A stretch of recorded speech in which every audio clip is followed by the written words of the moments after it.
ওই জাবালে আবু সিলার সামনে একটা বাড়ি আছে, এই বাড়ি হযরত জাবের রাদিয়াল্লাহু আনহুর বাড়ি।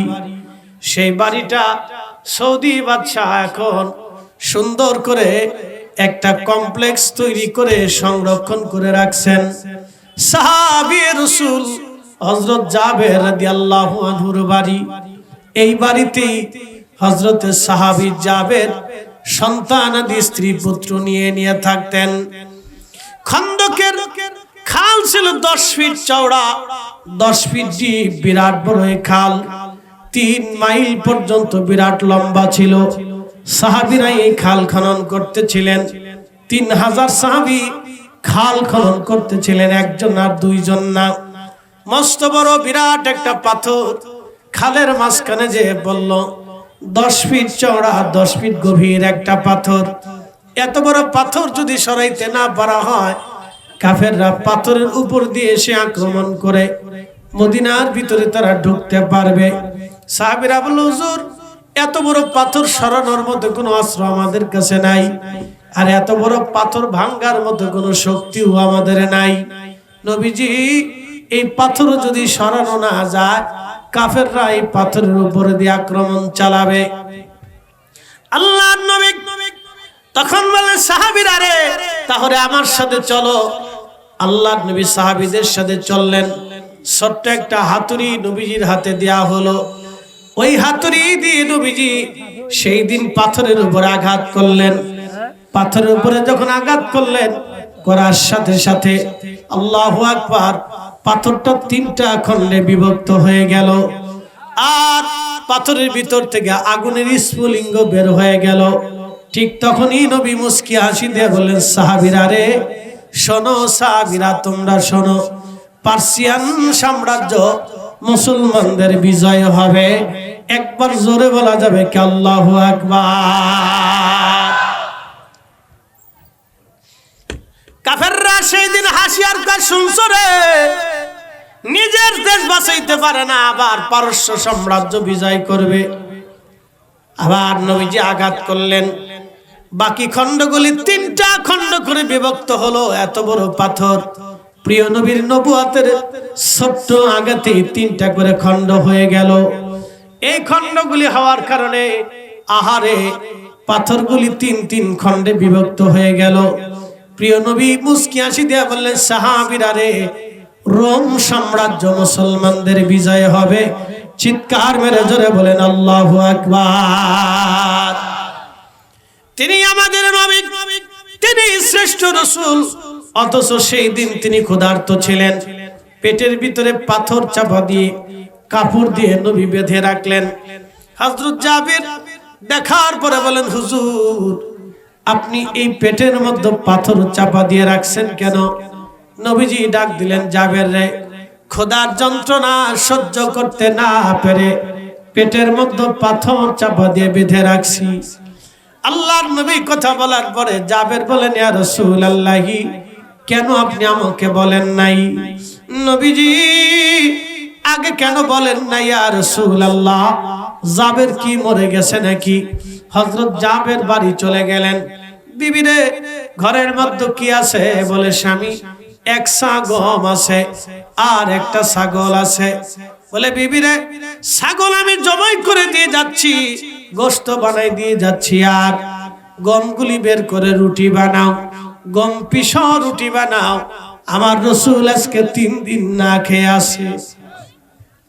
নবীজি না খেয়ে থাকবে আর আমি জাবের ভালো মন্দ খাবো, এটা কি করে হয়? বিবি রে, রাসূলকে আমার বাড়ি আজ দাওয়াত দেওয়ার জন্য যাচ্ছি। সাহাবী দৌড়ে চলে গেলেন। ঠিক এমন সময় বিবি ডাক দিছেন, স্বামী আমার, একটু দাঁড়ান, কথা শুনে যান, কি বলতে চাও? স্বামী রে, হাজার হাজার সাহাবী খন্দকের ময়দানে কাজ করে, আমার রাসূলকে দাওয়াত যদি দেন, কানে কানে দাওয়াত দিয়ে যদি সাহাবীরা জানে আর একবার দাওয়াত পড়ে যায়, তাহলে এত সাহাবী যদি বাড়িতে চলে আসে গো স্বামী, এত সাহাবীর খাবারের আয়োজন আমার কাছে নাই, লজ্জায় পড়ে যাব। এত মেহমান যদি আমার বাড়ি আসে, আমি কি করে খাওয়াবো? হযরত জাবের বললেন, বিবি রে, চিন্তা করিও না, আমি যাইতেছি, দেখা যাক আমার রাসূলকে আমি দাওয়াত দিয়ে আসি। আল্লাহর নবীর কাছে গেলেন, হুজুর আমার ঘরে এক ছাগল আছে, একটা ছাগল আছে। নবীজি বললেন, জাবের রে, ছাগল কি বাচ্চা আসেনি না গর্ভবতী? বলে না ইয়া রাসূলুল্লাহ, ছাগলের পেটে কোনো বাচ্চা নাই, তার কোনো বাচ্চা নাই, দুধালাস বাচ্চাও নাই। নবীজি বলেন, তাহলে তুমি কুরবানি করতে পারো। দেখেন, একটা দুধওয়ালা বাচ্চা ছাগল কুরবানি করা আল্লাহ নিষেধ করে দিয়েছেন, কারণ ওই বাচ্চাটা দুধ পাবে না। আর একটা ছাগলের বাচ্চা, একটা প্রাণীর বাচ্চার অধিকার পর্যন্ত নবী রক্ষা করেছে। কি কথা কন না কেন, ঠিক কিনা? একটা প্রাণীর অধিকার নবীজি রক্ষা করলেন, আল্লাহ একটা প্রাণীর অধিকার আল্লাহ রক্ষা করলেন। আপনি ইচ্ছা করলেই বিনা কারণে একটা কুকুর মারতে পারবেন না, আপনি ইচ্ছা করলেই বিনা কারণে একটা বিড়াল মারতে পারবেন না। যদি মারেন, কিয়ামতের ময়দানে এই কারণেও আপনার জাহান্নাম হয়ে যেতে পারে, কারণ আপনি বিনা কারণে আল্লাহর একটা মাখলুক মেরে ফেলেছেন। বাংলাদেশে মানুষ মেরে ফেললেও কোনো বিচার আচার হয় না। এই কি কথা কন না, জোরে বলেন। এ মুসলমান, ভালো করে শুনে যান, রাহমাতুর নবী রাহমাতুল লিল আলামিন আল্লাহর নবীজির কানে কানে বললেন। নবী বললেন, জাবের যাও, রান্না হয়ে গেলে তুমি আমাকে দাওয়াত দিও। হযরত জাবের বাড়ি চলে আসলেন, বিবির সাথে রান্না বান্নায় সাহায্য করলেন, রান্না হলো। দৌড়ায় গেলেন, হুজুর রান্না হয়ে গেছে, আসেন আমার বাড়ি, জাবেরের বাড়ি, রাসূলের দাওয়াত, আজকে আপনি আসেন। আল্লাহর নবী বললেন, জাবের রে, খাবারগুলি প্রস্তুত করা, আমরা আসতেছি। এই কথা বলার পরে নবী চিন্তা করলেন, আমিও তো না খাওয়া, আমার সাথে 3000 সাহাবী, ওরাও তো না খাওয়া আছে, মদিনার কত মানুষের খাবার নাই, আমি রাসূল একা কি করে খাবো? তা হবে না, আমি একা খাবো তা হবে না, হবে না গো, হবে না। আমি একা খাবো, আমার উম্মত খাবে না, তা হয় না, তা হয় না। এই জন্য আল্লাহর নবী উম্মতকে জানাই দিয়ে গেছেন, আমার উম্মতের, আরে তুমি যদি রাত্রিবেলা উদর পূর্ণ করে খাও, তোমার প্রতিবেশীরা যদি না খেয়ে থাকে, আর তুমি যদি পেট ভরে খাবার খেয়ে ঘুমাও, তাহাজ্জুদ নামাজও যদি পড়ো, তারপরও আল্লাহ তোমার নাম মুমিনের কাতারে লিখবে না, কারণ তুমি তোমার প্রতিবেশী ক্ষুধার্ত অবস্থায় রাত্রিবেলা ঘুমাইছে, আর তুমি উদর পূর্ণ করে রাত্রিবেলা খেয়ে ঘুমাইছো। মনে রাখবেন, আপনার গ্রামের মানুষ ক্ষুধার্ত থাকবে, আর আপনি পেট ভরে ভরে খাবার খেয়ে ঘুমাবেন, আর ঠেকুর মেরে মেরে জিকির করবেন, জান্নাত হবে না, কারণ আপনার প্রতিবেশী না খেয়ে আছে, আপনার গ্রামের মানুষ না খেয়ে আছে। কি কথা কর না কেন, ঠিক কিনা? সুন্নাত শিখে যান, রাসূল শিখাই দিয়ে গেছে প্রতিবেশীর হক কেমনে আদায় করতে হবে, আত্মীয়র হক কেমনে আদায় করতে হবে, গ্রামের হক কেমনে আদায় করতে হবে, নবীজি শিক্ষা দিয়ে গেছেন। আল্লাহর নবী রহমতের নবীজি তিনি ডাক দিলেন, সাহাবীরা রে আসো, আজকে জাবেরের বাড়ি আমাদের দাওয়াত। একসাথে বলেন আল্লাহু আকবার। সাহাবী কয় হাজার? 3000। জোরে বলেন কয় হাজার? সাহাবী 3000। আর গম আছে মাত্র 1 সা, 3.5 বরাবর, আর একটা মাত্র ছাগল। 3000 মানুষের কেমনে হবে বলেন তো? আল্লাহর নবী বললেন, আমার সাথে আসো, জাবেরের বাড়ি আজকে দাওয়াত। 3000 সাহাবী নবীজির পিছে পিছে রওনা দিলেন, কারণ তারাও 3 দিন পর্যন্ত না খেয়ে আছে। বুঝতে পারতেছেন 3 দিন পর্যন্ত ক্ষুধা থাকার কত যন্ত্রণা। আজকে একদিন রোজা রাখলেই বিকেল বেলা সন্ধ্যার সময় অনেকে হাঁপায়া যায়। কি কথা কর না কেন? আবার অনেকে আছে গ্যাস্ট্রিকের দোহাই দিয়ে রোজাই রাখে না। বহু মুসলমান আছে গ্যাস্ট্রিকের দোহাই দিয়ে রোজাই রাখে না। হায় হায় হায়, ও আল্লাহর সাথে চালাকি করতেছে, যে আল্লাহর সাথে চালাকি করে। 3 দিন ক্ষুধার্ত সাহাবীরা, আপনি বুঝেন, তারপরে কাজ করতেছে। বুঝে যান তাদের ইমানি চেস কত মারাত্মক ছিল। ইমানি শক্তির পাওয়ার কত মজবুত ছিল সেই দিন। এর জন্য তারা দুনিয়া জয় করেছিল, তাম পৃথিবী জয় করেছিল। আল্লাহ রাসূল সাহাবায়ে কেরামের সামনে একদিন আফসোস করে বলতেছিলেন, সাহাবীরা রে, এমন একটা দিন আসবে আমার উম্মতরা কাফেরদের সামনে মাথা নত করবে। সাহাবীরা আশ্চর্য হয়ে বললেন, ইয়া রাসূলুল্লাহ, কি বলেন? তাহলে তারা কি সংখ্যায় কম হবে? নবীজি বললেন, না, সংখ্যায় কম হবে না, তোমাদের থেকে সংখ্যায় তারা বহু গুণে বেশি হবে। তখন সাহাবায়ে কেরাম আশ্চর্য হয়ে বললেন, ইয়া রাসূলুল্লাহ, কোন কারণে এত উম্মত হওয়ার পরেও তারা কাফেরের সামনে মাথা নত করে থাকবে? নবীজি জবাব দিলেন, সাহাবীরা, তোমরা যেমন আখিরাতকে পছন্দ করো, দুনিয়াকে লাথি মারো, আমার এক জমানার উম্মত আসবে, তারা দুনিয়াকে ভালোবাসবে, আখিরাতকে পরিত্যাগ করবে। দুনিয়াকে ভালোবাসতে যাইয়া তারা কাফেরদের সামনে মাথা নত করবে। কথা কন না, ঠিক না বেটে? আজকে এখন এই রানিং চলতেছে, কি কথা কন না কেন? রানিং চলে। মুসলমান বিশ্বের সেনা প্রধান কয়জন আছে? 57টা মুসলিম দেশ আছে, 57 জন সেনা প্রধান আছে, 57টা বিমান বাহিনী প্রধান আছে, 57 মুসলিম দেশে মিনিমাম 1 কোটি মুসলিম ফৌজ আছে, রানিং প্রশিক্ষিত সেনা সদস্য আছে, হাজার হাজার লক্ষ লক্ষ অস্ত্র শস্ত্র আছে। তারপরেও এই ইসরায়েল, এই আপনার এই এত বড় একটা জালিম একটা দেশ, আমরা আজও পর্যন্ত এই জালিমের বিরুদ্ধে, জুলুমের বিরুদ্ধে আজও পর্যন্ত আমরা কোনো হুঙ্কার আর ঐক্যবদ্ধভাবে মুসলিম বিশ্ব কোনো প্রতিরোধ করতে পারে নাই। কথা কন না, ঠিক না বেটে?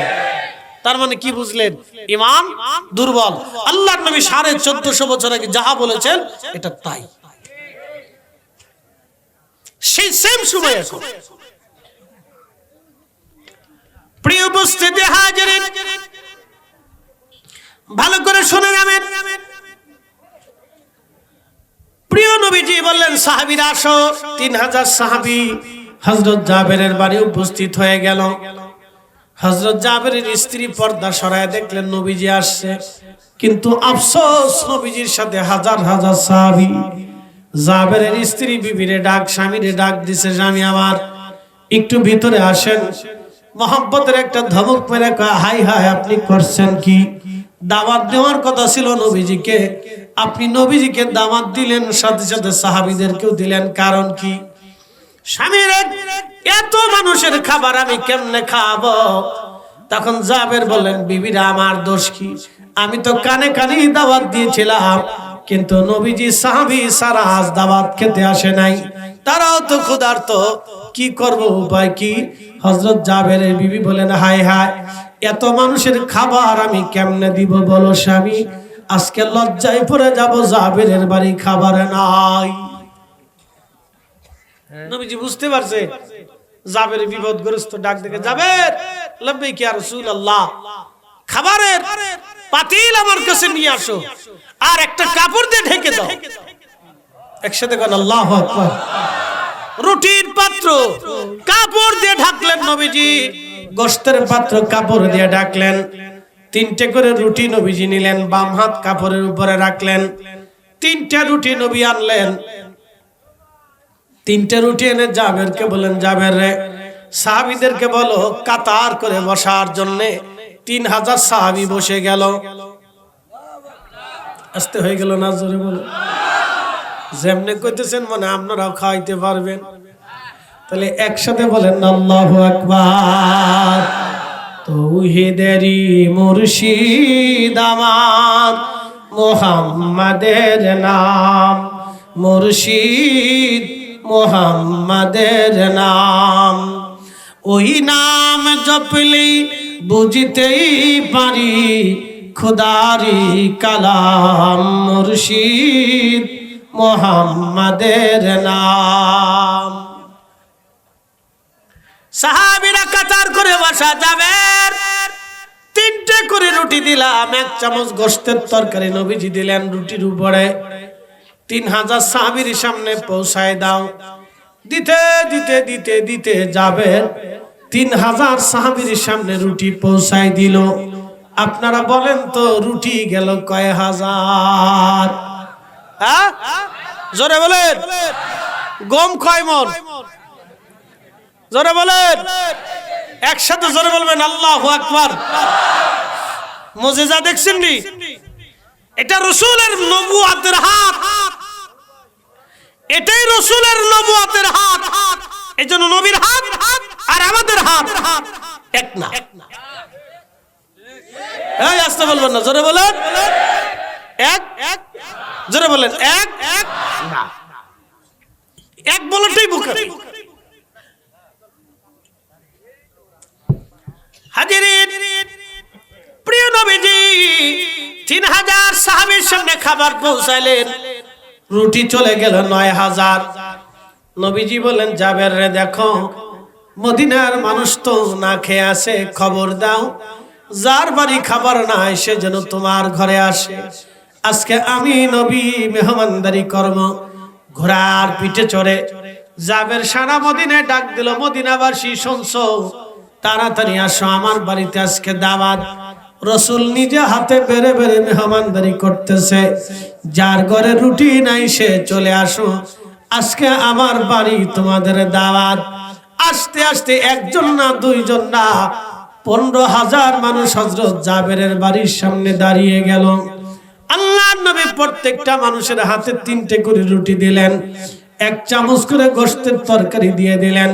এবার রুটি চলে গেল 45,000। জোরে বলবেন কি আল্লাহু আকবার। কত হাজার গেল? চামচ গেছে কত হাজার? 15,000 চামচ, আর আগে গেছে 3,000, এই 18,000 চামচ তরকারি। ছাগলের গোশত, ছাগল কয়টা? এবার বুঝেন, পারবেন না এরকম একবেলা খাওয়াইতে? আল্লাহু আকবার। এটাই মুজিজার হাত, নবুয়তের হাত। তিনি মহা সম্মানের অধিকারী। যাহা চেয়েছিলেন আল্লাহর কাছে আল্লাহ তাহাই দিয়েছিলেন। এই জন্য আল্লাহ বলেছিলেন আপনি হাবিবুল্লাহ। হাবিবুল্লাহর অর্থই হচ্ছে আল্লাহ যাকে খুশি করতেন তিনি হাবিবুল্লাহ। আর খলিলুল্লাহ তাকে বলা হয় যে আল্লাহকে খুশি করতেন তিনি খলিলুল্লাহ। আর হাবিবুল্লাহ নবীর জন্ম যে আল্লাহ নবীকে খুশি করতেন। মারহাবা বলবেন না? এজন্য আমরা শ্রেষ্ঠ উম্মত। কি উম্মত? জোরে বলেন, জোরে জোরে জোরে। মসজিদের জুতা চুরি করি। আমাদের কাছে মসজিদের জুতার নিরাপত্তা নাই, তো নারীর নিরাপত্তা কেমনে দেবেন? কি কথা কন না? জোরে বলেন। যে দেশে মসজিদের জুতার নিরাপত্তা নাই সে দেশে নারীর নিরাপত্তা কিভাবে হবে? আমি মালদ্বীপে মাহফিল করতে গেছি ভিলা কলেজে, একবারে মালে রাজধানীর বড় নামি দামি কলেজ।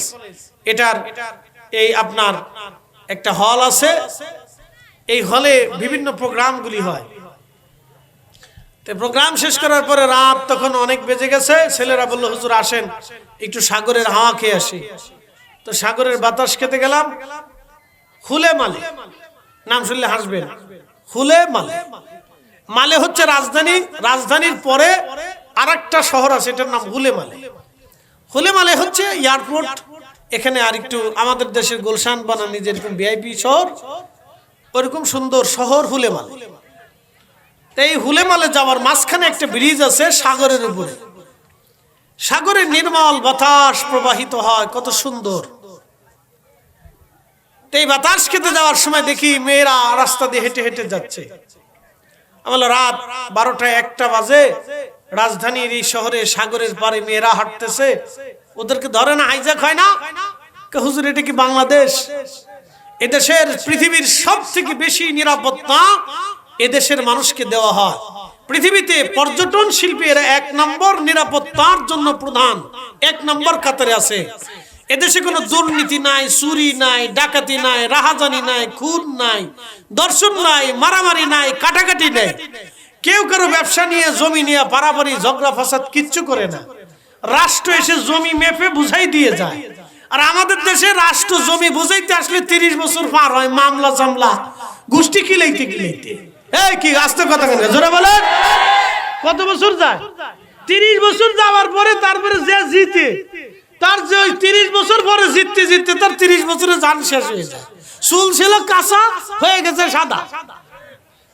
এরপরে 30 বছর পরে আইসে জিতে যখন, তারপরেও আইসে কত গুতে গুতি মারামারি ধরাধরি। এরপরে পুলিশ আসে যে তোমরা গুতাগুতি করতেছো কে? তারপরে মামলা লেখে, এরপরে টাকা পয়সা দিয়ে যান। বুঝতে পারছেন? এটা আমাদের সমাজ। তো ও দেশে মারামারি ধরাধরি কিচ্ছু নেই, একবারে ফ্রেশ। গরিব যে আছে তার প্রত্যেক মাসের অ্যাকাউন্টে টাকা চলে আসে। যেটা কানা আছে ও কানা প্রত্যেক মাসেই অন্ধের অ্যাকাউন্টে টাকা চলে আসে। আর আমাদের দেশের কানারা ভিক্ষে করতে করতে জান শেষ হয়ে যায়। ঠিক আস্তে কলকে যারা বলেন, ও দেশের কোন শিশু বাচ্চা কাজ করে না। শিশু বাচ্চাদেরকে এতিম হয়ে গেলে সরকার নিয়ে এতিমালয় নিয়ে তাদেরকে খাওয়া দাওয়া লেখা পড়া চিকিৎসা সব ফ্রি। আর আমাদের দেশের বাচ্চারা এতিম হয়ে গেলে ও চাচা ভাতিজারা লাথি মারে, গ্রামের মানুষও পছন্দ করে না, সমাজও তারা পছন্দ করে না। ও মনে হয় যে দেশের মানুষই না। কি আস্তে কথা বলেন। তারপরে যায় ও দাঁড়ে দাঁড়িয়ে ভিক্ষা করে, মানুষের বাড়ি কাজ করে, এই দোকানে মোকানে কাজ করে, সারা রাত ভরে দিন ভরে কাজ করার পরে কেউ আবার হোটেলে কাজ করলে বিনা বেতনে খালি পেটে ভাতে কাজ করে। কি কথা কথা জোরে বলেন। একটা শিশু পেটে ভাতে কাজ করে, সারা দিন পরিশ্রম করে, ওরা 3 বেলা শুধু খাবার দেয়। এর চাইতে জুলুম দুনিয়াতে আর কিছু আছে? এর চাইতে জালেম দুনিয়াতে কিছু আছে? তো ওই শিশুর সাথে জালেমে জুলুম করা হচ্ছে। এরকম 5 লক্ষ শিশু বাংলাদেশে আছে। 5 লাখ। কত লক্ষ? 5 লক্ষ শিশু এরকম আছে। এদের দায়িত্ব নেওয়ার কথা ছিল রাষ্ট্রের। শিশুর মা ফিরিয়ে দেওয়ার কথা ছিল রাষ্ট্রের। রাষ্ট্র যদি ফিরাইতে না পারে তাহলে রাষ্ট্র মা হবে। বাবা দেওয়ার কথা ছিল রাষ্ট্রের। রাষ্ট্র যদি বাবা দিতে না পারে তাহলে রাষ্ট্র নিজে বাবা হবে। ঘর দেওয়ার ছিল রাষ্ট্রের। ঘর যদি রাষ্ট্র না দিতে পারে তাহলে রাষ্ট্র নিজে ঘর হবে। খাবার দেওয়ার কথা ছিল রাষ্ট্রের। রাষ্ট্র যদি খাবার দিতে না পারে তাহলে ওই শিশুর খাবার রাষ্ট্র হওয়ার কথা ছিল। কিন্তু পারি নাই, আমরাও দিতে পারি নাই।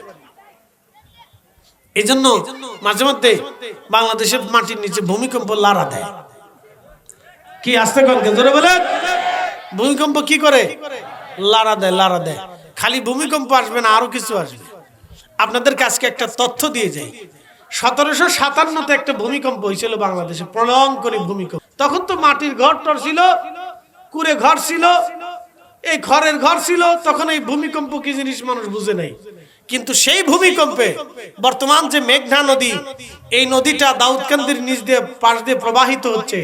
এই নদীটা এক সময় ছিল কুমিল্লার লালমাই পাহাড়ের পাদদেশ দিয়ে, যেখানে ক্যান্টনমেন্ট, এর পাশ দিয়ে নদী ছিল। সেই নদী ভূমিকম্পে পথ পরিবর্তন হয়ে 30 থেকে 40 মাইল দূরে থেকে প্রবাহিত হচ্ছে।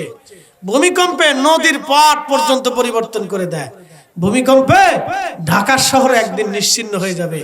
বিজ্ঞান বলছে তা 50 বছর পরেও হতে পারে, 5 মিনিট পরেও হতে পারে। প্রচুর মানুষ মারা যাবে। বাংলাদেশের মিনিমাম 14 কোটি মানুষ ভূমিকম্পের আওতার ভিতরে। আর বিজ্ঞান বলেছে 1 কোটি মানুষ মারা যাবে, ক্ষতিগ্রস্ত হবে, সরাসরি অ্যাটাক হবে 1 কোটি মানুষ। ঢাকা শহরে 50 লক্ষ মানুষ মারা যাবে। তো যেই শহরে 1 কোটি মানুষ বসবাস করে, বুঝেন না, মাথায় মাথায় গুতা লাগে, হাঁটতে গেলে শরীরে শরীরে গুতা লাগে, এত মানুষ। এই যে যেরকম মেলায় আজকে মানুষ দেখছেন, ঢাকার অলিগলি দিয়ে এরকম মানুষ দেখা যায়। আজকে মেলায় যেমন ধাক্কা ধাক্কি দেখছেন, ঢাকার বাজারে মার্কেটে অলিগুলি দিয়ে এরকম মানুষ। তাহলে বুঝেন যে 8 স্কেলের একটা ভূমিকম্প যদি মাত্র 30 সেকেন্ডও লাড়া দেয়, তাহলে 65% বিল্ডিং ঢাকায় ভেঙে পড়বে। আর 65% বিল্ডিং যদি ঢাকা ভাঙ্গেই পড়ে, তো ঢাকা ঢোকারও কায়দা নাই, বেরোয়ারও কায়দা নেই, আর উদ্ধার করার কোনো উপায় নেই। কারণ এত হেলিকপ্টার বাংলাদেশে নেই, উদ্ধার করার কোনো সিস্টেম নেই, এত হেলিকপ্টার বাংলাদেশে নেই। তাহলে আল্লাহর গজব আসতে কয় ঘন্টা লাগবে? কথা কর। আপনি ঘরের ভিতরে ঘুমিতে সকালবেলা ঘুম থেকে উঠে দেখবেন যে ঢাকা নাই। ঢাকা কি হয়েছে? নাই, শেষ। আপনি ঘুমাইছেন, সকালবেলা ঘুম থেকে উঠে দেখবেন ঢাকা নাই। আপনি বাজারে গেছেন, বাজার থেকে বাসায় আইসে টেলিভিশনে খবর দেখবেন ঢাকা নাই। আপনি বাথরুমে ঢুকছেন, বাথরুম থেকে বের হয়ে অজু টজু করে এসে টেলিভিশন চালায় দেখবেন ঢাকা নাই, শেষ। তে হেই ঢাকার একটা বাড়ি বানাইয়া বেডি এমন ভাব লইছে পুরো লাট সাপ, বেডির কাপড় একদিকে, বেডি আর একদিকে, বেডি মেকআপ মারতে মারতে বেডির জান শেষ, মেকআপেরও জান শেষ, বেডিরও জান শেষ। আর কামলা বেডিরে ফিটাইতে বেডি মনে করছে আমি সম্রাট শাহজাহানের বউ নূরজাহান। এই আস্তে করে জোরে বলেন। বেডিরা মনে করে ঢাকা শহরে কারো বাড়ি যদি থাকে কোনো বেডির, তো হেতে বেডি মনে করে আমি সম্রাট শাহজাহানের বউ নূরজাহান। বুঝতে পারছেন? এই কামলা বেডিরে মারতে মারতে কামলা বেডির জান শেষ করে ফেলায়। ওরা এত বড় জালিম। এরকম কিছু মহিলা আছে জালিমের ঘরে জালিম। কষ্ট হইতেছে আপনাদের? কিছু তথ্য দিলাম, এগুলি জানার দরকার। যে পেশাব করিয়ে বাথরুম টাথরুম করে এসে দেখবেন ঢাকা নাই, বলে কি হয়ে গেছে? ওটা ভেঙে পড়ে গেছে। তাহলে বুড়িগঙ্গার নদীও পট পরিবর্তন হয়ে যেতে পারে, আপনার পদ্মা নদীও ঘুরে যেতে পারে, আপনাদের এই যমুনা নদীও ঘুরে যেতে পারে। বলা যায় না তো? ভূমিকম্প এত ভয়াবহ যে নদীর গতি পর্যন্ত চেঞ্জ হয়ে যেতে পারে। একসাথে বলবেন আল্লাহু আকবার। না, জোরে জোরে জোরে জোরে। তাহলে সর্বশক্তির মালিক কে? একসাথে বলেন কে? আমরা ফিরে যাব কার কাছে? তাহলে আমরা বিধান মানবো কার? এতে কোনো সন্দেহ? আল্লাহ তার আল্লাহর বিধান মানার তৌফিক নসিব করুন। জোরে বলেন আমিন। প্রিয় উপস্থিতি, হযরত জাবের রাদিয়াল্লাহু তাআলা আনহু, নবীজি বললেন জাবের এবার সবাই কি হয়েছে? হযরত জাবের বলেন ইয়া রাসূলুল্লাহ আর কেউ বাকি নাই, সবাই আজ পেয়ে গেছে, মদিনার কেউ আজ আর ক্ষুধার্ত নাই। আল্লাহর নবী 3টে রুটি নিলেন, একটা রুটি বেশি নিলেন না। একবার জোরে বলেন না মারহাবা। একটা রুটিও বেশি, কথা কর না বেশি, কারণ তিনি রাষ্ট্রের প্রধান, তিনি মিল্লাতের প্রধান, তিনি ইসলামের প্রধান, তিনি কোরআন দেখানো বলা, তিনি আল্লাহ চিনানো বলা, তিনি ইসলাম দেন বলা। কি কথা কর না কেন? তিনি আদর্শ বাঁচানো বলা। তিনি একটা রুটিও বেশি নিলেন না, কারণ উম্মতকে যাহা দিলেন তিনি তাহা নিলেন। একসাথে বলবেন আল্লাহু আকবার। আর আমাদের দেশে কি সুইস ব্যাংকে চলে যায়, কি আসতে কোন কে বেগম ভাড়া চলে যায়, ওই ইউরোপে চলে যায়, অমুক দেশে তমুক দেশে চলে যায়। ও কারা নেয়? জিনে নিয়ে গেছে। কি কথা কর না কেন? মানুষে নিচে।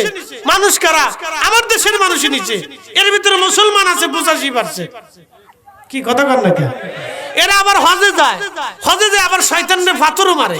তো শয়তানি চিন্তা করে যে আমি সিটার না ও সিটার। তো শয়তানে ভাবে যে কত বড় সিটার রে, ও অন্ধের টাকা, গরিবের টাকা, ল্যাংড়ার টাকা, বোবার টাকা, এতিমের টাকা, বিধবার টাকা, দুস্থের টাকা, কৃষকের টাকা, রিক্সাওয়ালার টাকা, দিন মজুরের টাকা, ভ্যানওয়ালার টাকা, ঠেলা গাড়িওয়ালার টাকা ও মাইনে মিলিয়ে শেষ করে দিয়ে আমি শয়তান দাইছে পাথর মারার জন্য। তা আমি শয়তান না ও শয়তান? শয়তানকে আমি নিজেও তো টের পাইনি যে আমি শয়তান না ও শয়তান। এই আস্তে কমান না, জোরে বলেন। তাহলে এবার বুঝে যান, আপনি বুঝেন। আল্লাহ আমাদেরকে কবে বুঝ দিবে আমরা জানি না। আল্লাহ বুঝার তৌফিক দিক। সকলে বলে না আমিন। আপনার মনে বেজার টেজার হইতেছে? আহা, হযরত শাহজালাল ইয়ামানি কেন আসছিলেন? যখন গোরগোবিন্দ বুরহানুদ্দিনের সন্তান রে বাবার সামনে জবাই দিল, আহা বুঝেন তো একটা বাবার কলিজাতে কেমন ব্যথা লেগেছিল। বাবার সামনে সন্তানকে জবাই দিল যে তুই গরু কুরবানি করছিস, আজকে তোর চোখের সামনে তোর সন্তানকে কুরবানি দেব। বাবার সামনে সন্তানকে জবাই দিলেন। শাহজালাল ইয়ামানি দিল্লিতে স্থির থাকতে পারেন নাই যে না, এত বড় জুলুম আর হতে পারে না। আমি শাহজালাল জিন্দা থাকতে বাংলার ঘরে আর দ্বিতীয় কোন সন্তান এইভাবে শহীদ হতে পারে না, বাবার সামনে জবাই হতে পারে না। তিনি তখনই আসলেন আর সুরমা নদীতে জায়নামাজ বিছিয়ে দিলেন। গোরগোবিন্দ পালিয়ে চলে গেল। আরে যখন ইনসাফ প্রতিষ্ঠিত হলো, চিৎকার মেরে বলবেন আল্লাহু আকবার। এদেশে ইসলাম এনেছে ওলিরা। কথা কন না কেন? ঠিক না বেঠিক? ইসলাম কারা এনেছে? জোরে বলেন কারা? আপনি অস্বীকার করতে পারবেন? কোন সুযোগ আছে? ইসলাম দিয়েছে ওলিরা, শিখিয়েছে ওলিরা, বুঝিয়েছে ওলিরা, ইনসাফ প্রতিষ্ঠিত করেছে ওলিরা। কথা কন না কেন? ঠিক না বেঠিক? তো আজকে তারই ধারে বলতে শাহ আদম ফকির রহমতুল্লাহ আলাইহি এরকম ওনাদের মতো অনুসারীরা বহু দুনিয়াতে ছড়িয়ে ছিটিয়ে বিভিন্ন জায়গায় ইসলামের সুমহান আদর্শ মানুষকে পৌঁছেছেন। শুনলাম ওনার মাজারে বলে কারা সেজদা দেয়।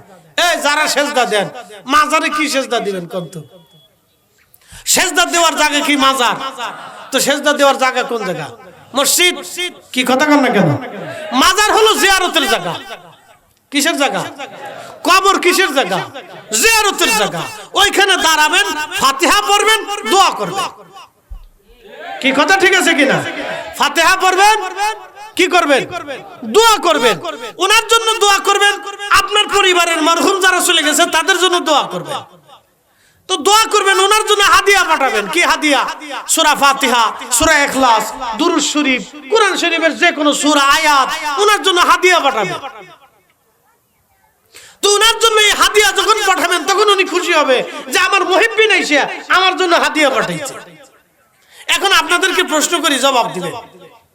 আপনি আমার বাড়িতে আসলেন, আমার বাড়িতে আপনি আসলেন, দাওয়াত দিলাম আপনি আমার দাওয়াত দিলেন, আপনার বাড়িতে আমি গেলাম। যাওয়ার পরে আমি আপনার মেহমান, বইছি, আপনি পানিও দিলেন না, খাবারও দিলেন না, বসে টেসে দিয়ে বলেন হুজুর আপনারা খুব ভালোবাসি, বিরাট ভালোবাসি, আপনার ওয়াজ না শুনে ঘুমাই না। এরকম বহু মুসল্লি আমার আছে। হুজুর সারা রাত আপনার ওয়াজ শুনি, খুব মোহাম্মত করি, খুব ভালোবাসি, কিন্তু বাড়িতে নিছেন এই ভালোবাসার কথা কয়ে আপনি যে চলে গেছেন, সারা দিনে আসেনও নাই, আমার এক কাপ পানিও দেন নাই, এক কাপ চাও দেন নাই। তাহলে আপনার মতো ভালোবাসার লোক দিয়ে ছাতা আমি কি করব? কত কি কামে লাগবে? তো আল্লাহর ওলির মাজারে যাইয়া আপনি যদি সেজদা দেন তো তারা খুশি হয় না? তো তারা কি ভরা ভরা আয় না? শিখে ও আমার এখানে সেজদা দেয়, কেউ সেজদা দিবে মসজিদে, আর আমার এখানে দাঁড়িয়ে ফাতিহা পড়বে, সূরা পড়বে, কেরাত পড়বে, তারপর আমার জন্য বকশিশ দিবে। ও না দিয়ে ও আইসা আমার চুমাচ্ছে, সেজদা দিচ্ছে। এটা ওলিরা চায় না। ওলিরা চায় হচ্ছে ফাতিহা, ওলিরা চায় ইসালে সওয়াব। আপনি তার জন্য দোয়া করছেন, আল্লাহ এই ফাতিহার সওয়াব তার খেদমতে পৌঁছান। তো তারা খুশি হয় যে অন্তত কোরআন খতমের নেকি আমার জন্য আমার মুহিব্বিন পৌঁছাইছে। এতে তারা রুহানি জগৎ থেকে আমাদের জন্য দোয়া করে। একসাথে বলবেন আল্লাহু আকবার। ওলিরা কি করে? দোয়া করে। কথা কেন? ওলিরা কি করে? দোয়া করে। তো এই জন্য দোয়া আমাদের দরকার। কি দরকার?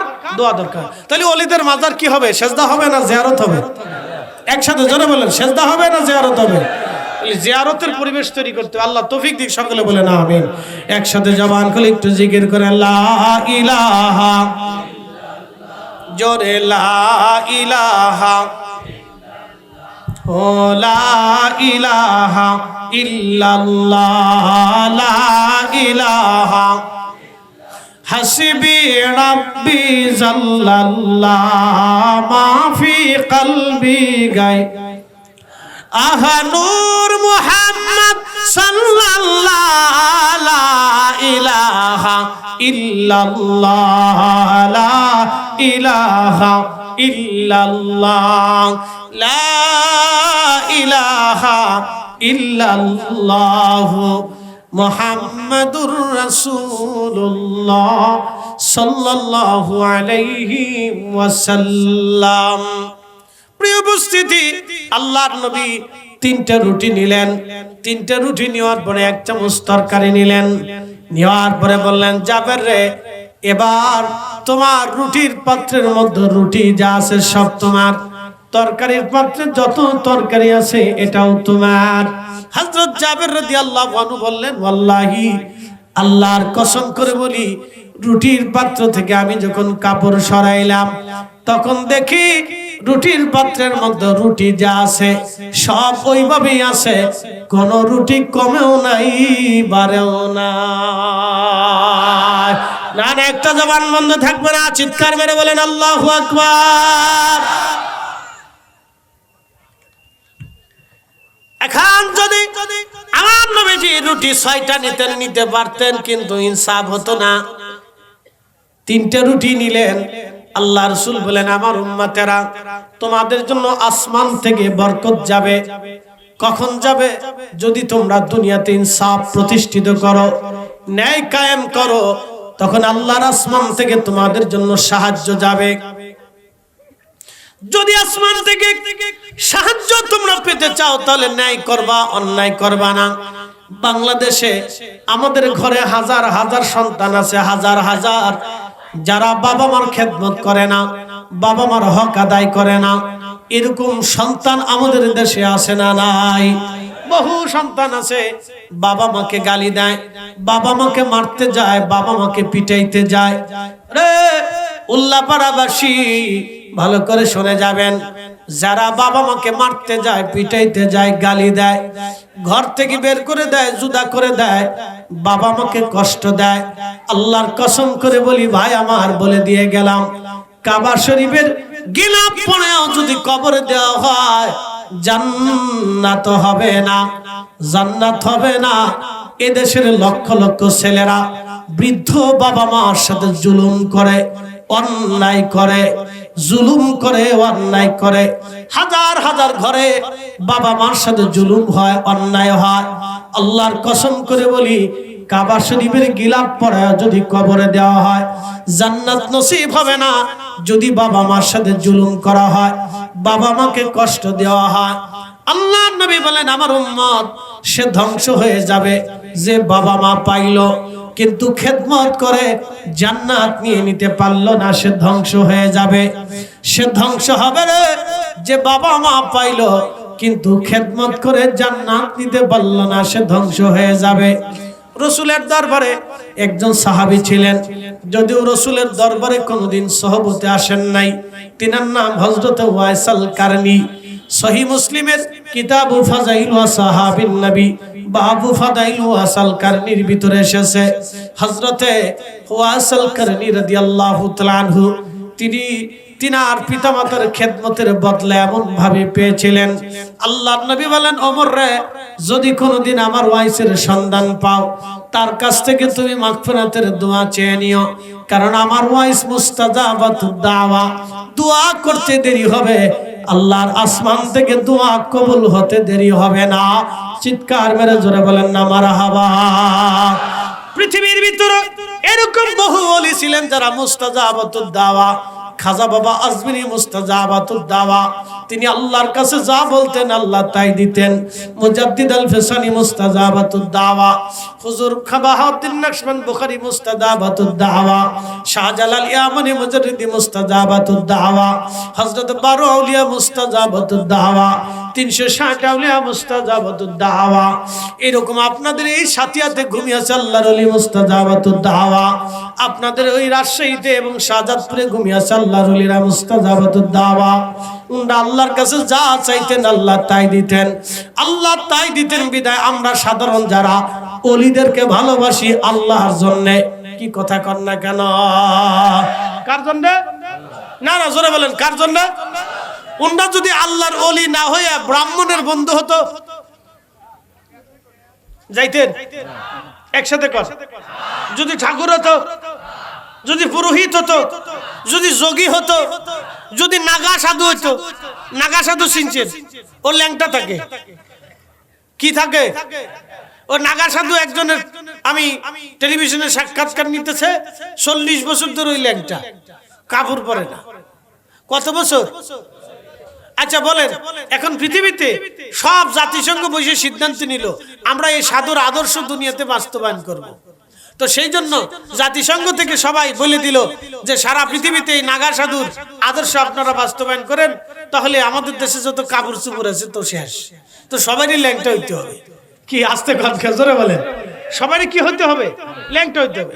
আর এক সাধু হাত উঁচা করে রাখছে 40 বছর, ও তো হাত নিচে নামায় না। বলে এইভাবে সে হাত উঁচা করে পৃথিবীর মানুষের জন্য শান্তি কামনা করতেছে। বুঝেন আপনি কি পাগলে ধরছে রে? হাত উঁচা করার কারণে হাতের ভিতরে রক্ত সঞ্চালন না হয়ে এখন হাত এই দিয়ে প্যারালাইসিসের মতো এরকম সেংটু হয়ে বসে রয়েছে, লড়াচড়া করতে পারে না, ওইভাবেই থাকে। বুঝতে পারছেন আপনি? তো 40 বছর ধরে হাত উঁচা করে রাখছে। এখন জাতিসংঘের সবাই মিলে সিদ্ধান্ত নিল আমরা এই সাধুর আদর্শ বাস্তবায়ন করব। তাহলে বলেন, তাহলে দুনিয়াতে হাত আর নিচে কারো হবে না, ওই হাত সবার উঁচু করেই থাকতে হবে। তাহলে বাথরুম হবে কেমনে, পেশাব হবে কেমনে, খাওয়া দাওয়া হবে কেমনে? দুনিয়া শুদ্ধ সব পাগল হয়ে যাবে। কি কথা কর না? ঠিক আছে। আর এক সাধু 40 বছর ধরে গোসল করে না। কত বছর? তা আজ এক বেটা 40 বছর যদি গোসল না করে তার অবস্থাটা কি আপনি বুঝেন? বুঝতে পারতেছেন যে এখন জাতিসংঘ চিন্তা করলো যে আমরা এই সাধুর আদর্শ বাস্তবায়ন করবো, যে এখন 40 বছর ধরে যদি সবাই গোসল থাকে তাহলে সাবান কোম্পানির, শ্যাম্পু কোম্পানির অবস্থা কি হবে? আপনি এবার চিন্তা করেন। তো মানব জাতির ভারসাম্য নষ্ট হয়ে যাবে। এজন্য পৃথিবীতে অনলি 1% ব্যক্তি যিনি আমাদের নবী, যার আদর্শ একেবারে নির্ভুল আদর্শ, যার আদর্শ মানলে শুধু শান্তি আর শান্তি। কথা কন না, ঠিক না বেটা? নবীর জীবনে কোনো ভুল, একসাথে বলেন, ভুল, ত্রুটি, খাতা, কোনো দোষ নাই। কোরআন নাজিল হওয়ার আগেও নাই, নাজিল হওয়ার পরেও নাই। 40 বছর পর্যন্ত কোরআন নাজিল হয় নাই, 40 বছর পরে কোরআন নাজিল হলো। এবার আপনি বলেন এই 40 বছর নবীজি কি করেছিলেন? মিথ্যা বলছিলেন, আমানতের খেয়ানত করছিলেন। বাংলাদেশে আমানতের কথা বলে লাভ নেই, আমানত ভাই মরে গেছে। যদি বিশ্বাস না করেন তো 2 লাখ টাকা কাগজ কলম স্যার একটু হাওলাত দিয়ে দেখেন যে আমানত কেমনে মরছে, তাহলে বুঝবেন। টাকা 5 লাখ হাওলাত দিয়ে দেখেন যে আপনার জুতা শেষ, জীবন শেষ, মোবাইল শেষ, এরপরে জিন্দিগি শেষ, ঝগড়া লাগবে, মারামারি লাগবে, সালিশ লাগবে, পুলিশ লাগবে, বিচার লাগবে, তারপরে টাকা পাবেন কিনা। আর স্ট্যাম্পে সিগনেচার দেওয়ার পরেও দেই নেই, ওটা জাল করে ফেলছে। এমন পর্যন্ত আমরা আমানতের খেয়ানত পর্যন্ত চলে গেছি। কি কথা কন না কেন? এই পর্যায়ে চলে গেছি, এত কঠিন পর্যায়ে চলে গেছি আমরা। এই জন্য আমাদেরকে ভালো হইতে হবে, আমাদেরকে ভালো হইতে হবে। একটা ছোট্ট জাতি মালদ্বীপের 4 থেকে 5 লক্ষ মুসলমান মাত্র, ছোট্ট একটা দেশে 5-7 লক্ষ মানুষ, সর্বোচ্চ 10 লাখ মানুষ হবে। 1200 দ্বীপ, 200 দ্বীপের ভিতরে মানুষ থাকে, 1000 দ্বীপে কোনো মানুষ নেই। খুলে মালে ছোট্ট একটু জায়গা, দেখলে আপনার আশ্চর্য হবে। মালে রাজধানীতে গেলাম, একবারে বিল্ডিং এর সাথে বিল্ডিং, একবারে গলি গলি, শুধু মোটরসাইকেল দিয়ে চলে। ওরা মোটরসাইকেল দিয়ে চলে, খুব প্রচুর মোটরসাইকেল। আমাদের দেশের সিঙ্কু পাঙ্কু না, বাংলাদেশের সরকার অনুমতি দেয় সিঙ্কু পাঙ্কু, এমন সিঙ্কু পাঙ্কু অনুমতি দেয় যে ফুলাফানে গিয়ার মাইরে শেষ পর্যন্ত ট্র্যাকের নিচে চলে যায়। কত যে অ্যাক্সিডেন্ট হয় এই দেশে তার কোনো হিসাব নেই ভাই, না কোনো হিসাব নেই। আর ও দেশের মোটরসাইকেলের সিস্টেম ভিন্ন। সৌদি আরবের মতো উন্নত দেশ বাংলাদেশ হবে কোনোদিন? কি মনে করতেছেন কোনোদিনও হবে না? কোনোদিনও হবে। কারণ ওদের উহুদ পাহাড়ের নিচে স্বর্ণ, ওই স্বর্ণ যদি বিক্রি করে তো কিয়ামত পর্যন্ত স্বর্ণ বেচে খেলেও সৌদি আরবের স্বর্ণ কোনোদিন শেষ হবে না। একসাথে কোন আল্লাহু আকবার। পাথর বেচে খেলে ওদের টাকার শেষ নেই, ও জীবনে গরিব হবে না যদি পাথর বেচেও। আল্লাহ এত পরিমাণে দিচ্ছে। তাদের ছেলেরা এই সিঙ্গুমাঙ্গু মোটরসাইকেল চালায় না, এক ধরনের মোটরসাইকেল শুধু অনুমতি আছে, রাষ্ট্রীয় অনুমতি দেয়। আর আমাদের দেশের রাষ্ট্রীয় সিঙ্কু ফাঙ্কু ট্যাঙ্কু ফাঙ্কু, বাপ রে বাপ, কে কত গিয়ারওয়ালা মোটরসাইকেল কিনতে পারে। রাস্তায় চললে মনে হয় যে ওদের জ্বালা, রাস্তায় গাড়ি চালানো যায় না, যে ওদের দেশই। ভাই আমার, এই জন্য আমাদের সন্তানদেরকে এখনই শিখাইতে হবে। আল্লাহ শিখাইবার তৌফিক দিক, জোরে বলেন আমিন। আল্লাহ রাব্বুল আলামিনের একটা পরিচয় আছে, তেনার একটা পরিচয় নাম রহমান, আর একটা পরিচয়ের নাম তিনি রহিম, আর একটা পরিচয়ের নাম তিনি গাফফার, আর একটা পরিচয়ের নাম তিনি কারিম, আর একটা পরিচয় তিনি সত্তার, আর এক পরিচয় তিনি জব্বার, আর এক পরিচয় তিনি খালেক, আর এক পরিচয় তিনি মালিক, আর এক পরিচয় তিনি রাজ্জাক, আর এক পরিচয় তিনি কারীম। এইভাবে আল্লাহর অনেকগুলি পরিচয় আছে। আর একটা পরিচয় আছে তিনি রব্বুল আলামিন। আমার সাথে পড়েন আলহামদুলিল্লাহি রব্বিল আলামিন। কখনো তোমাকে যদি ভুলি, হেদায়েতের আলো জেলে নিও কাছে তুলি। কখনো তোমাকে যদি ভুলি, হেদায়েতের আলো জেলে নিও কাছে তুলি। ঠাই দিও প্রিয়তম অগমহিয়ান, তুমি রহমান তুমি মেহেরবান। অন্ধ গাহে না শুধু তোমারি গুণগান, অন্ধ গাহে না শুধু তোমারি গুণগান, বুঝে বুঝে না তবু শান, তুমি রহমান, তুমি মেহেরবান। একটু জবান খুলে দেবেন, একটা জবান বন্ধ থাকবে না। আওয়াজ তোলে সকলে পড়েন আল্লাহুম্মা সাল্লি আলা।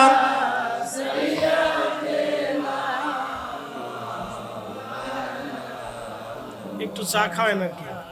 চিনি ছাড়া? হ্যাঁ, মাইকের কন্ডিশন দুর্বল তো, মাউথ শক্তিশালী না, দূর থেকে টানে না।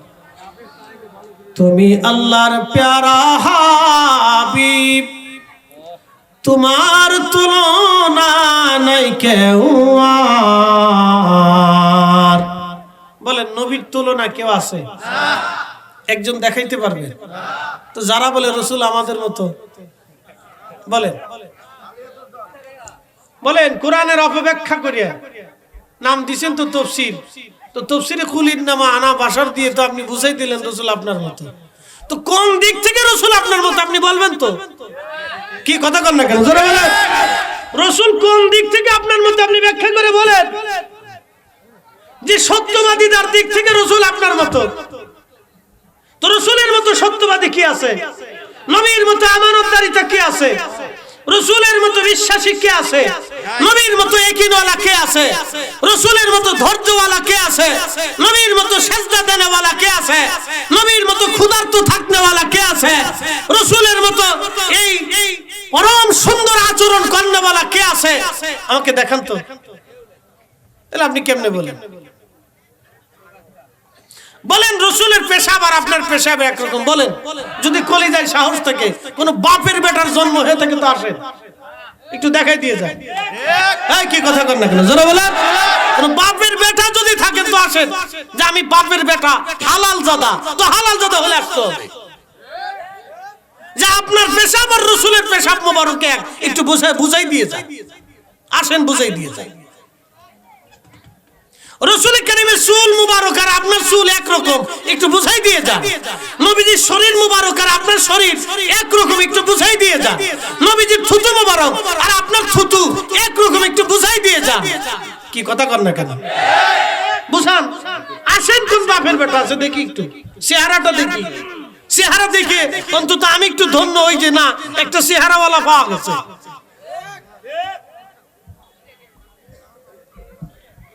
ভাই আমার, আপনাদেরকে বলে দিয়ে যায়, কথা মনে রাখবেন, ইমান বড় দামি জিনিস। ইমান বড় দামি জিনিস, ইমান বড় দামি জিনিস। এটা হারাইয়া যদি কেউ কবরে যায়, আল্লাহি বিল্লাহি তাল্লাহি তার জিন্দেগি শেষ হবে, মাগার আখিরাত পার হওয়া বড় কঠিন হবে। যে দুনিয়া দেখতেছেন এটা মাত্র 60 বছর, একবারে সর্বোচ্চ। বাংলাদেশের গড় আয়ু অনুযায়ী মাত্র 65 বছর। আপনাকে বুঝাই আখিরাত কত বড়। আল্লাহ কোরআনে ওয়াজ করছেন, তারুজুল মালাইকাতু ওয়ার রূহু ইলাইহি ফি ইয়াউমিন কানা মিকদারুহু 50,000 সানা। এ দুনিয়ার মানুষ, দুনিয়ার 50,000 বছর, এক এক সেকেন্ড করে 60 সেকেন্ডে একটা মিনিট হবে, একটা মিনিট করে 60টা মিনিট একটা ঘন্টা হবে, একটা ঘন্টা করে 24 ঘন্টায় দিন ও রাত হবে। 24 ঘন্টার দিন ও রাত পার হয়ে যাওয়ার পরে 365 দিনে একটা বছর হবে। একটা বছর করে 50,000 বছর যত বড় হবে, হাসরের ময়দানের একটা দিন হবে তত বড়। আল্লাহু আকবার। না হয় না, আরো জোরে বলে। তাহলে দুনিয়া বড় না হাসর বড়? জোরে বলে। কত বড় তার কোনো শেষ আপনি বলে দিতে পারবেন? কতদিন হাসরের মাঠে থাকতে হবে বলতে পারবেন? আপনি জানেন ওই হাসরের মাঠের সাহেবকে? হ্যাঁ, বলে দিয়ে যাই। হাসরের মাঠের সাহেব জেনে যান। সেই দিন সবাই থাকবে বস্ত্রহীন, কারো শরীরে পোশাক থাকবে না। এখানে যারা বসে আছি কারো শরীরে পোশাক নাই। পৃথিবীর আদি থেকে শেষ পর্যন্ত কারো শরীরে পোশাক থাকবে না। এমনকি আজকের শাহ আদম ফকির রহমাতুল্লাহ আলাইহি ওনার শরীরেও থাকবে না। পৃথিবীর কোন ওলির শরীরেও পোশাক থাকবে না। একমাত্র মুহাম্মদুর রাসূলুল্লাহ সাল্লাল্লাহু আলাইহি ওয়াসাল্লাম। তো কেমনে নিয়ে হবে জানেন? ওনার মাকবারা থেকে, রওজা শরীফ থেকে বেহেশতের পোশাক পরাইয়া, মুকুট পরাইয়া, ৭০,০০০ ফেরেশতা বেষ্টন করাইয়া, মিছিল দিওয়াইয়া মহা মাকামে মাহমুদের সিংহাসনে সরাইয়া আল্লাহ তার রাসূলকে নিয়ে একেবারে মাকামে মাহমুদে আল্লাহর আরশে মুআল্লার ডান পাশে রাসূল করিমের কুরসিতে আল্লাহ নবীরে বসাই দিবে।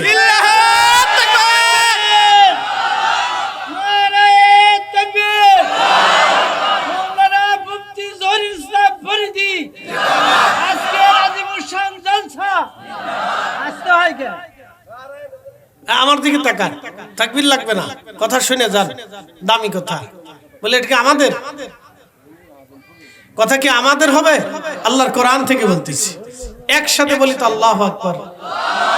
না হয় না? وَمِنَ اللَّيْلِ فَتَهَجَّدْ بِهِ نَافِلَةً لَكَ عَسَى يَبْعَثَكَ رَبُّكَ مَقَامًا مَحْمُودًا।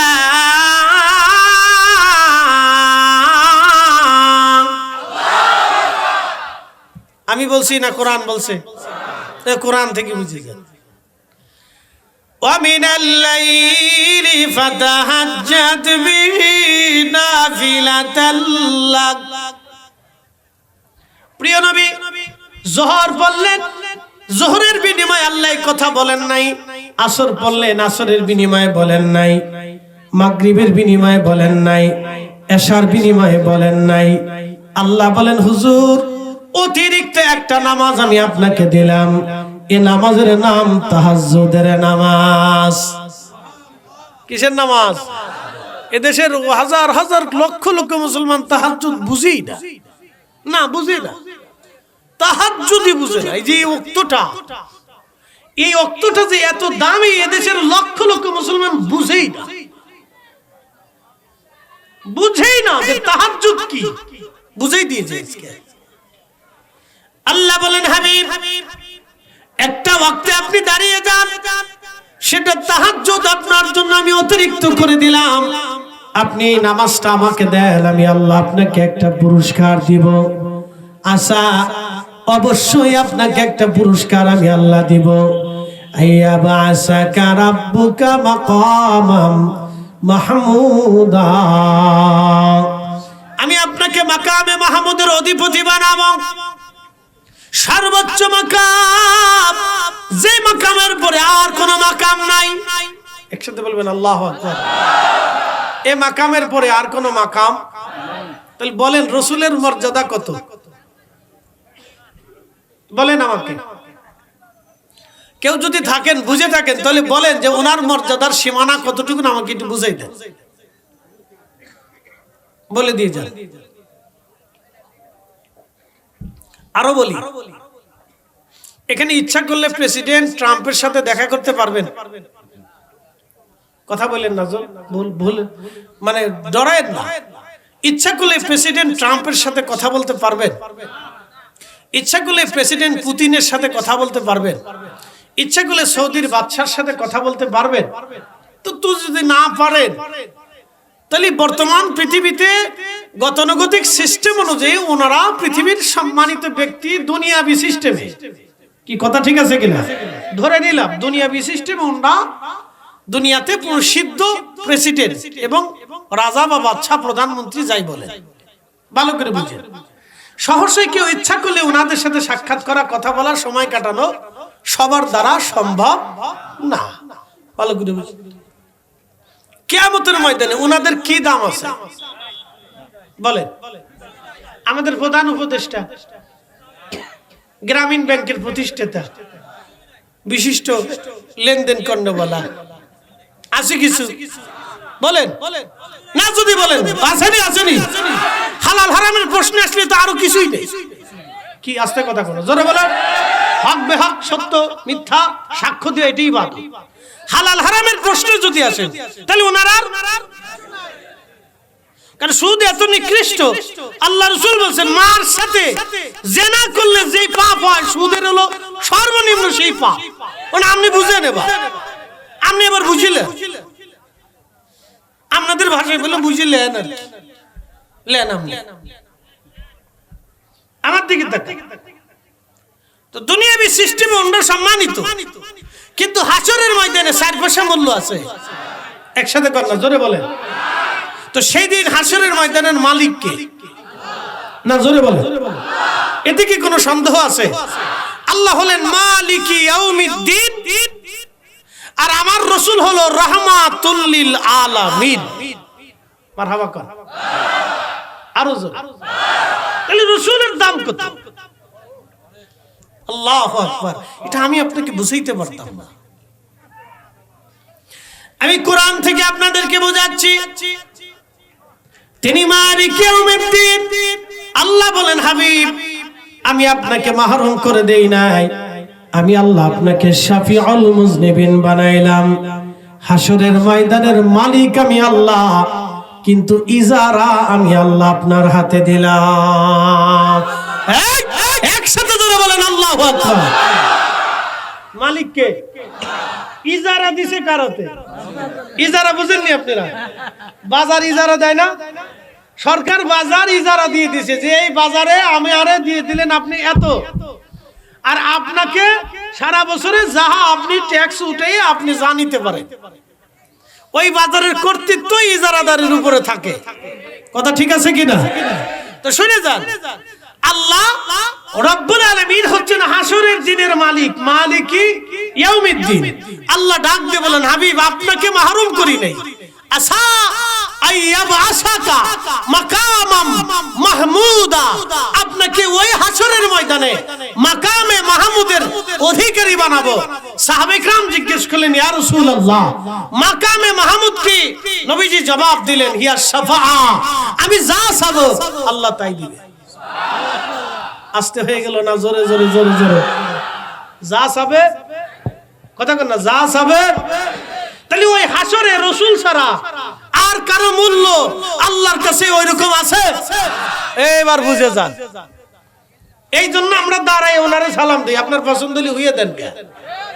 কি আস্তে করে জোরে করে জোরে বলেন।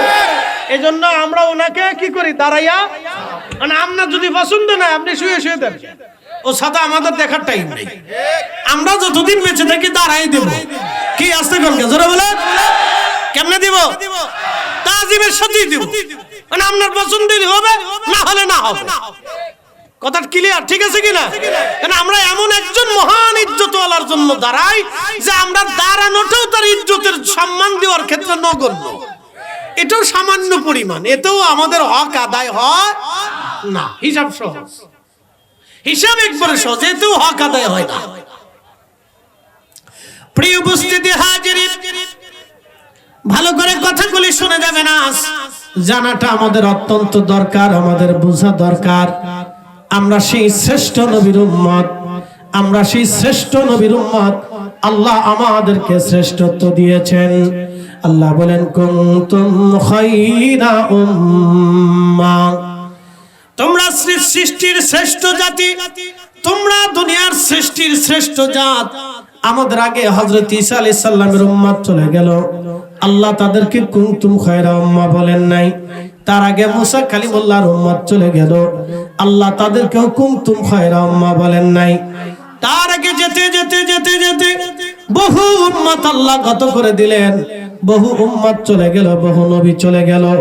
কোন নবীর জামানায় কোন উম্মতকে আল্লাহ খায়রা উম্মাহ বলেন নাই। আল্লাহ রাব্বুল আলামিন আমার নবীর উম্মতকে কুনতুম খায়রা উম্মাহ বলে আল্লাহ ডাক দিয়ে আল্লাহ আমাদেরকে শ্রেষ্ঠত্ব দিয়েছেন।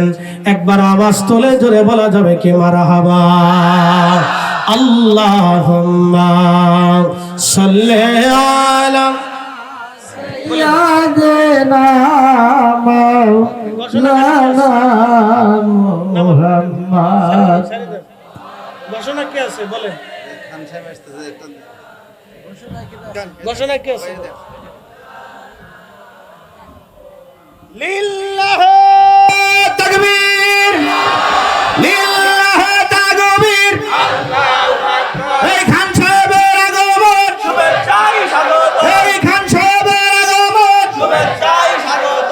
লিল্লাহি তাকবীর। ইয়া রাসূলুল্লাহ, ইয়া হাবিবাল্লাহ, ইয়া রাসূলুল্লাহ।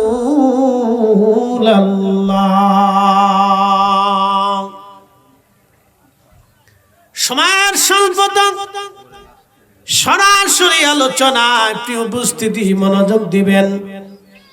আল্লাহ সে হাসরের ময়দানে নবীজিকে মাকামে মাহমুদের অধিপতি বানাবেন।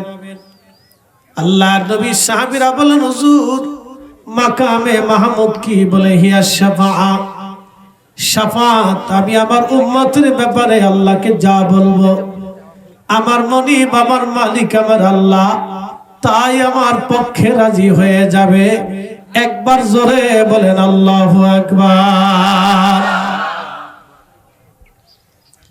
যদি কোনদিন মদিনাতুল মুনাওয়ারাতে যান, মদিনা শরীফে একটা পাহাড় আছে খন্দক, যেই পাহাড়ে বসে নবীজি খন্দকের জিহাদ যুদ্ধ পরিচালনা করেছিলেন।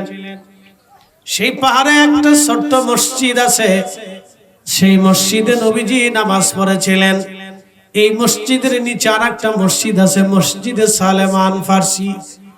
এই মসজিদে সালমান ফার্সি নামাজ পড়তেন, যুদ্ধের নেতৃত্ব দিতেন।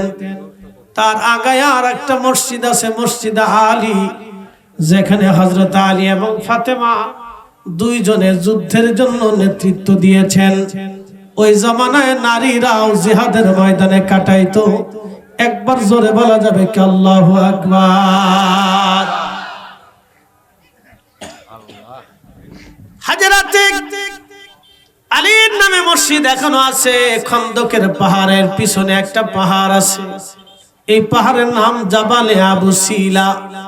যদি কোনোদিন যান এই জাবালে আবু সিলাতে, বন্ধুরে একটা ছোট্ট গুহা আছে।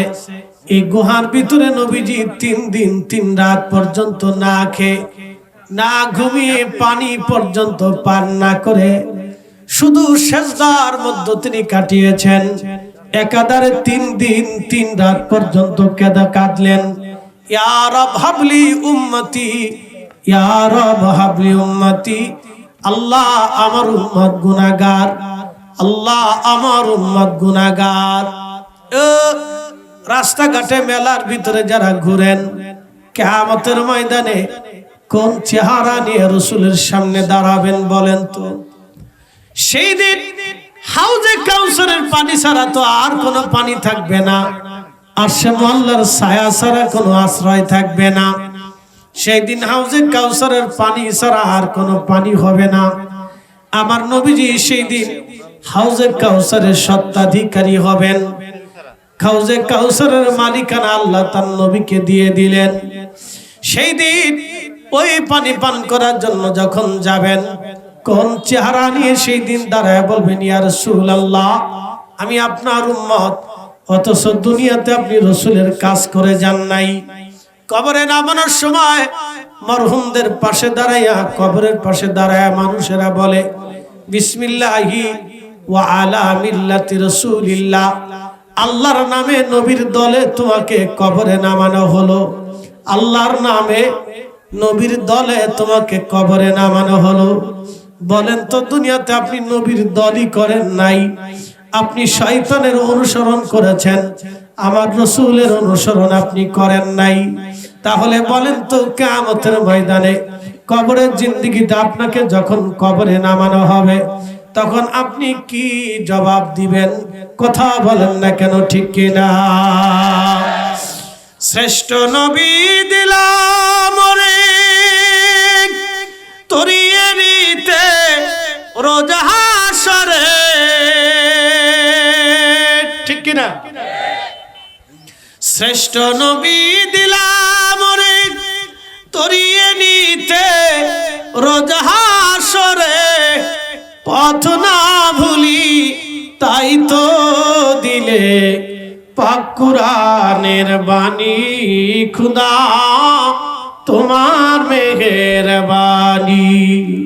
সুন্দর ফুল সুন্দর ফল মিঠা নদীর পানি খুদা তোমার মেহেরবানি, খুদা তোমার মেহেরবানি।